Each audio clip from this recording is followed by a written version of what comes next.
Welcome back with another banger. It's the React Files. Hope you having a good night. Let's get straight to it. Put him down! He's starting a fire! We need to get that from him. Put it down! Put it down! Put it down right now! Put it down! Fucking ground! Fucking ground! Right now! What are you doing? He started the West Hills fire because that was started at a parking lot. He's going to come over here and light up this area. Oh my gosh. No, this is crazy. I can't even believe it. Because I'm like a 30-year-old guy, you know. Crazy. Because I'm like, how does a fire jump literal cities? I know. I can understand there, but all the way over exactly. to West Hills, that doesn't make any sense. Okay. All right. Thanks for letting me know, guys. Yeah.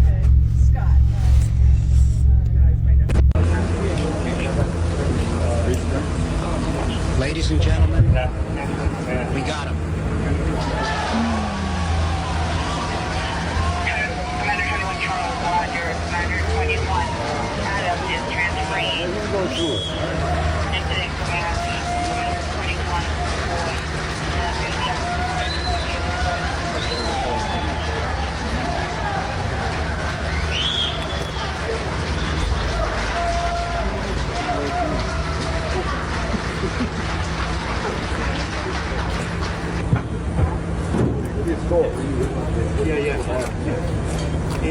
Now the question is, were the other fires started the same way? And was this a coordinated attack? I'm happy they found him before he could do any more damage. Shout outs to the LAPD. There are reports that the fire that we saw burning tonight in West Hills and Calabasas was started by a potential arsonist. Our colleague, also from KTVU, is there tonight talking about what he's seeing on the ground and what we've learned in terms of a potential crime scene now. Zach Sauce, are you there? Can you hear us? Okay. Good on white. No, we hear him. Zach, are you there? So yep. Okay, great. Yeah, I'm at the corner of Arcos and Galendo in the community of Woodland Hills. It is here that we understand a bizarre set of circumstances occurred around 4:30. It is our understanding that police have made an arrest of a suspected arsonist here in the community of Woodland Hills. A source in the police department telling us that this suspect may be tied to the potentially the Kenneth fire. So around 4:30, we are told by several neighbors here that there was a man riding around on his bicycle with a large blowtorch, apparently attempting to set numerous old Christmas trees on fire, garbage cans with wood debris on fire. He was riding around, and some neighbors that were just being very alert about this, certainly concerned seeing all of the fires in the community. They knew that something was not right here. As he started to ride away, neighbors started to follow him. He eventually made his way up here to this intersection, and that is where a number of neighbors stepped in. Take a listen. I had been sent a video by my daughter-in-law who lives on the first floor that an arrest was being made with a guy driving on a bicycle with a blowtorch. I didn't see this, but somebody across the street tracked down this guy through the neighborhood he was riding around and either tackled him, and my daughter-in-law called the police, or somebody called the police, called 911, and they sent loads of cop cars out. And how did your friend intervene? Apparently he saw him walking, and a couple of his neighbors did as well. They called the cops right away. Now that's great communication right there. Shout outs to that neighborhood right there for looking out for one another and communicating, seeing something suspicious and taking action. Y'all are not even gonna believe this. Not this, but I'll come right back to that. And for reference, it's January 9th right now. So I saw this ad on my Facebook, and it seemed really, really weird to me. So I checked the comments, and this ad was initially posted 2 weeks ago. Something about it just looked really familiar, right? So I brushed it off, and then, a few hours later, this ad popped up for the same exact movie. So what I did, I checked the comments, again it was posted 2 weeks ago, 2 weeks before January 9th. Angel Studios says the apocalypse is just the beginning. Pretty crazy movie idea, right? This movie is actually about a detonation that took place in Los Angeles. Completely irrelevant and not related to right now. Just thought that was a very interesting movie. Now, completely unrelated back to the wildfire, they got a video of some dude throwing a huge gas tank out the window when there's fire going on. You think that's crazy? This is a random part of Hollywood that was not affected currently by the fire, and they're driving by and they see this random fire that's on a sidewalk randomly by itself. This video is insane. You can count the houses that were there because the chimneys are still standing up. And while this is going on, the administration comes out and says that they will pay 100% of everything that's happened. Don't get me wrong, that's awesome. But what about WNC? I seen his footage. I'm happy that he was able to do something with it. Shout out to the Real Moon Henry. We've seen about 2 or 3 videos now with these people just doing crazy things. And that fire that was in front of that building while driving by like a scene out of a movie. What is even happening right now? This stunning view takes you beyond the numbers and captures the absolute devastation from wildfires ravaging the Los Angeles area. Home after home after home, gone, with little left but the smoke rising from burned-out buildings. The ferocious winds that ignited 5 major fires were lighter on Thursday, but additional rounds of Santa Ana winds are possible from Thursday night into early next week, so the fire danger is not over. More than 2,000 structures have been destroyed, but that number is expected to increase. At least 5 people have died. The fires tearing through LA right now aren't just the most destructive they've ever seen, but they're also setting the stage for an insurance crisis like California has never faced before. You see, since 1988, California lawmakers have tried to forcibly create affordable home insurance by imposing price controls on insurance companies. Obviously, the companies have never really liked this, but after the 2017 and 2018 mega fires, they just started saying screw it and leaving the state entirely. The ones that have stuck around, like State Farm and Allstate, now refuse to write new policies for people in California, and thousands of homeowners have had their policies cancelled in the months before the fires even started. Actor Rob Schneider took to X today to vent his anger, saying, "F you, State Farm. Screw you and all your phony commercials. You are a pile of crap for cancelling insurance policies of Californians. I will never use State Farm insurance ever again." So what happens if you struggle to get private insurance for your home? Well, nearly 500,000 Californians are now relying on the FAIR plan, the state's insurance of last resort. But here's the catch. FAIR isn't built for the kind of disaster happening right now. One expert estimates that just the Pacific Palisades alone could see $30 billion in losses. And you want to know how much in reserves the FAIR plan has? $385 million. Not even half of $1 billion. And if FAIR runs out of money, the fallout hits every Californian, because by law, private insurance companies would have to cover the shortfall. And you can bet they'll just pass down these costs to the policy holders, or, and this is even a worst case scenario, it becomes a mass exodus of private insurers leaving the state. We are not just watching the Hollywood Hills burn right now. We are watching California's financial landscape of home insurance burn right alongside it. I think the craziest and the saddest part about the fires in Los Angeles is the timing of everything. A lot of people are saying they lost their insurance not too long before the fires. Just take a look at what James Woods says. He says in his neighborhood, about 4 months before the fire, one major insurance company canceled all the policies in his neighborhood. Just take a look at this picture of Pacific Palisades. Average cost of a home there is $3.4 million. Now, how about the timing of the cut of the fire department's budget? They cut more than $17.5 million about 7 months before these fires started from the fire department. And they were saying that they were severely understaffed and they didn't have enough resources to fight these fires. And then the $1 million question comes around. How the heck did these fires even start? And there are hundreds of conspiracies circulating around social media. But I have a question, and a lot of people have this question too, because I saw a lot of videos saying the same thing. It got so hot that the people who abandoned their cars, it started melting. Like the metal started melting down the street, but the trees around these cars looked fine. How is that even possible? He's my kind of guy. Shout out to You Won't Believe Me Official, asking $1 million question. How did those cars melt and trees are still standing up? Right now we have a live picture. This is in Los Feliz.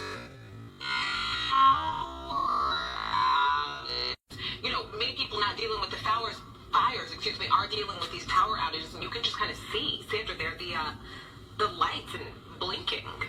Right, as we pan down, or Skyfox readjusts the shot right here, again, overhead Las Feliz, you saw those blinking lights along the hillside, but clearly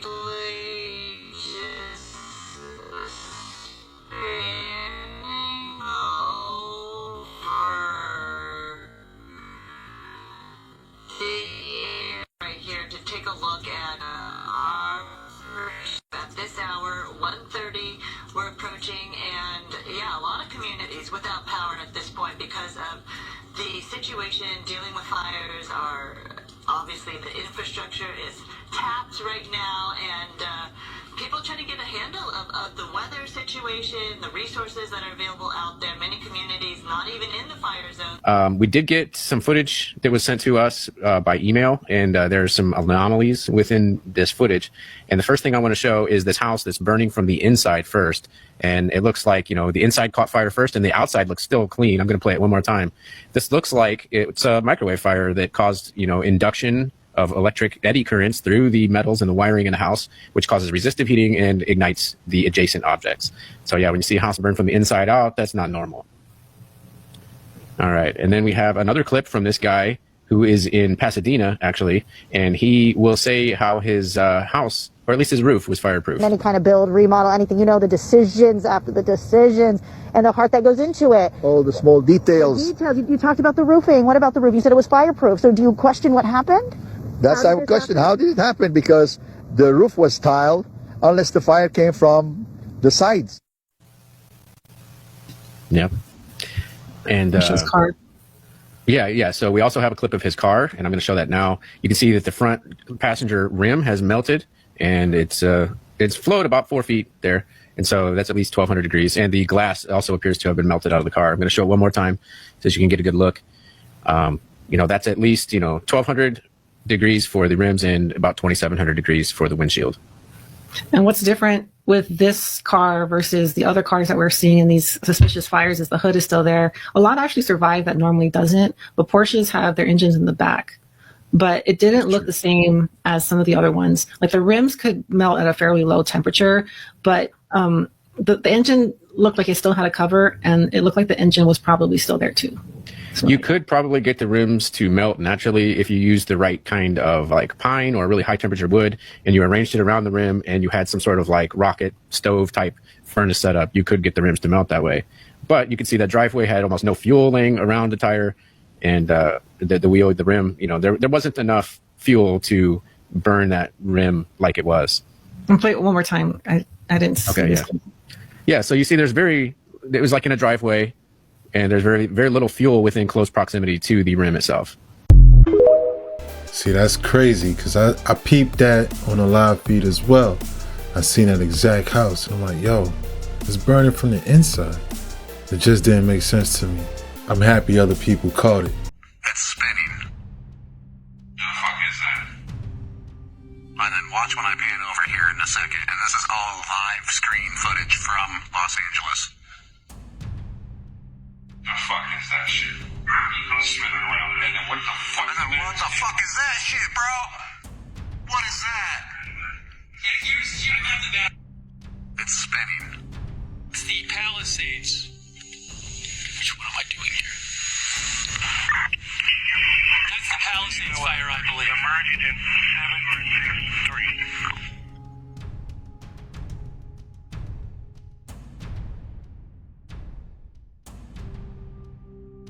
Hold on a second here.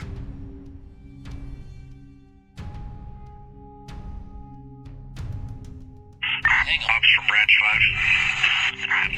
Copy. Go ahead, Branch 5. Yeah, here I got the map with the... Call me up, not having good cell reception, so... It's the Palisades. That's one thing I like about this non-stop coverage. With the live streams going, people are able to catch things in real time and record it. Can you guys explain something to me? How were the houses destroyed, but all of the fucking trees are intact? How? Could just somebody enlighten me? intact. All those black spots, those are all trees. Intact. But the houses are gone. Trees, intact. Intact trees. The trees are intact. But the houses are burned. It doesn't make sense.